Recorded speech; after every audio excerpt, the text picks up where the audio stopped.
Hello everyone, this is AGTechTube with another quick tutorial. Today I am going to show you how to convert image file to PDF in your PC or laptop. So find the image file, let's check the type. As you can see, this is a PNG file. So the easiest method, the fastest method is to right click on it and hit the Convert to Adobe PDF button.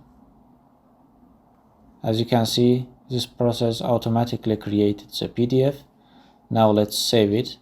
Change the directory or the file name if you want and hit the save button. Let's check our desktop. As you can see, the PDF file has been created. Okay guys, this is a very simple process. I hope this will be helpful for you.